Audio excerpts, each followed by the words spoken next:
Ajeng Semeng, kini saatnya saya Dana Paramita mengantarkan sejumlah berita dari Bali. Berikut 3 di antaranya.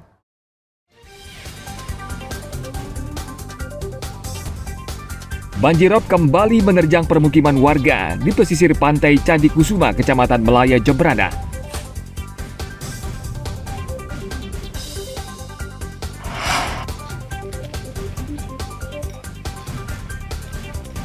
Seorang turis asing tersesat dan masuk jurang di Abang Karangasem.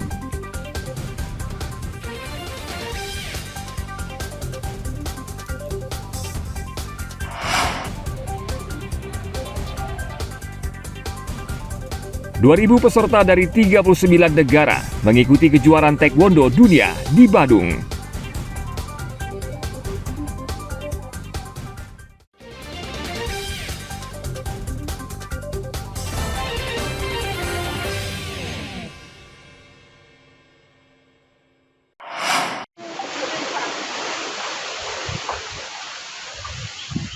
Melebu main-main no.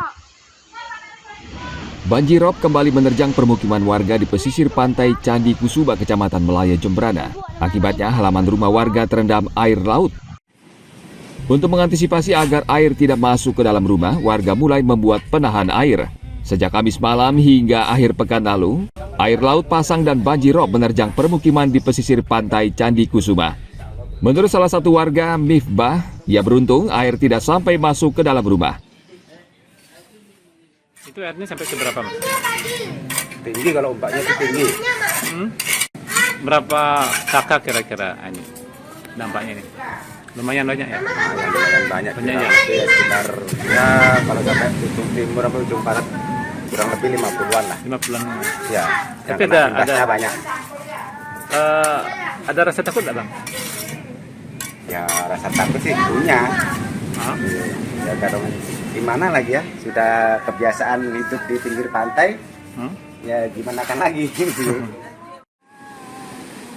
Warga di permukiman pantai Candi Kusuma berharap air tidak naik melewati penahan air dari batako yang dibuat warga. Badan Meteorologi, Klimatologi, dan Geofisika mengimbau warga dan wisatawan waspada dengan potensi angin kencang serta gelombang laut yang diperkirakan mencapai ketinggian 2 hingga 3,5 meter di perairan selatan Bali. Tim Liputan melaporkan dari Kabupaten Jembrana.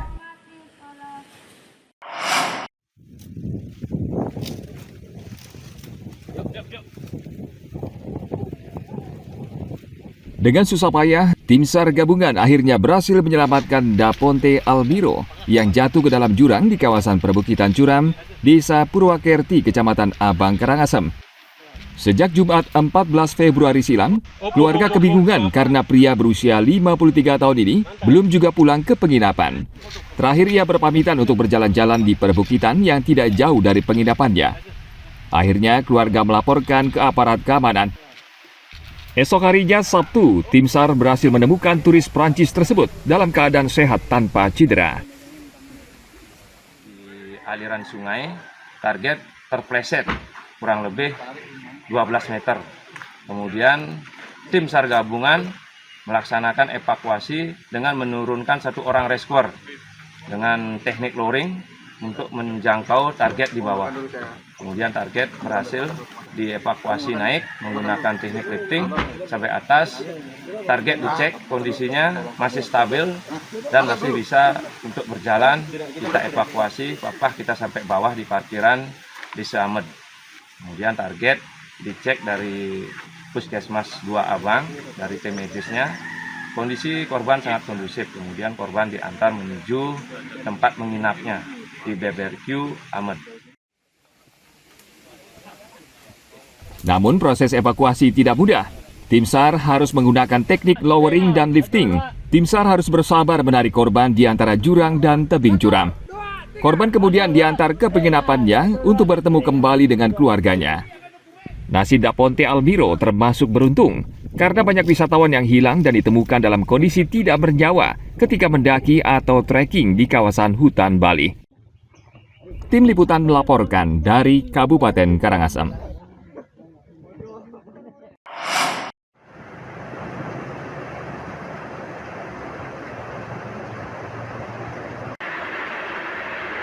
Hingga 13 Februari silam, hujan terus mengguyur Kabupaten Tabanan disertai angin yang cukup kencang hingga menyebabkan banyak pohon dan ranting yang tumbang.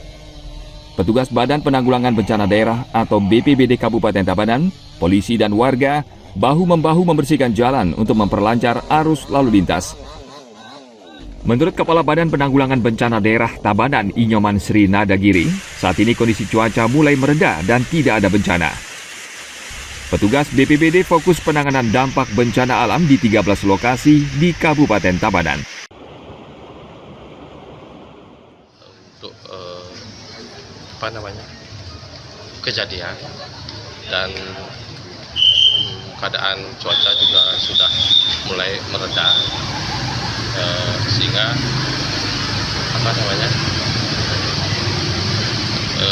kami bisa untuk lebih fokus untuk melakukan penanganan yang belum tuntas kemarin. BPBD tetap mengimbau wisatawan dan warga Tabanan tetap waspada dan siaga. Sebelumnya, akibat cuaca ekstrim di Kabupaten Tabanan, sejumlah bangunan rumah, peligi pura rusak akibat tertimpa pohon tumbang di sejumlah tempat. Akibat kejadian tersebut, BPBD memperkirakan kerugian material mencapai sekitar 400 juta rupiah. Tim Liputan melaporkan dari Kabupaten Tabanan.